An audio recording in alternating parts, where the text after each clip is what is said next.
زيزو زيزو اوعى يجيلك زيزو. زيزو المتألق الموسم ده من بدايته، بداية من ماتش برشلونة للماتش بتاع امبارح بتاع الشرقية انبي، وكان افضل لاعبين النادي الاهلي امبارح. كان بيعمل كل حاجة زي الكرة اللي قدامك دي، ترقيصة وتعدية ومهارة ما شفناهاش من زيزو الموسم اللي فات كله. ده الراجل بيرقص واحد اهو بياكله وبيرقص التاني وياكله، وبدل ما يعمل العرضية فجأة كده لقينا زيزو بيشوط على المرمى. ودي معناها حاجة مهمة جدا، ان الراجل رجعت له الثقة في نفسه، الراجل عايز يعمل حاجة، الراجل مركز. وزي الكرة الجميلة قوي قوي قوي دي اللي بتبين ان زيزو فعلا فعلا فعلا مركز وعايز يلعب كورة، وثرو باص بالمسطرة والقلم الرصاص لعلي محمود. ولكن للاسف علي محمود عمل العرضية هنا وحشة وما راحتش بهدف، رغم انه كان ممكن يبقى بري اسيست عظيم على طريقة انيستا وطريقة اكشافي. مش بس كده، زيزو كمان في ماتش برشلونة قدر يسجل هدف جميل بيثبت ان الراجل ده مركز، الراجل ده عايز يعمل حاجة. الهدف اللي قدامك دوت اللي سند الكرة هنا سندت معلم حرفيا،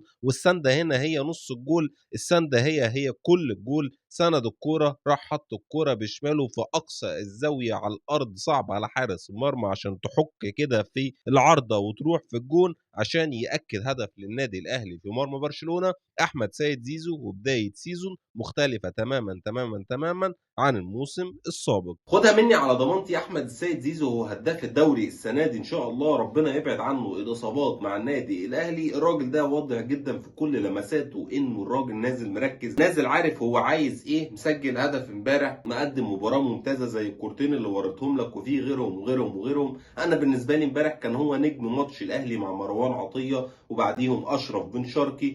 قدر يقدم مباراة مميزة جدا جدا، واثق في نفسه في امكانياته، وده كان بيفقده زيزو الموسم اللي فات. استنوا احمد سيد زيزو الموسم ده بثوبه جديد. قول لي ايه رايك في زيزو اللي بيقدمه في بداية السيزون؟ متنساش اللايك والشير والمتابعة عشان يوصلك كل جديد.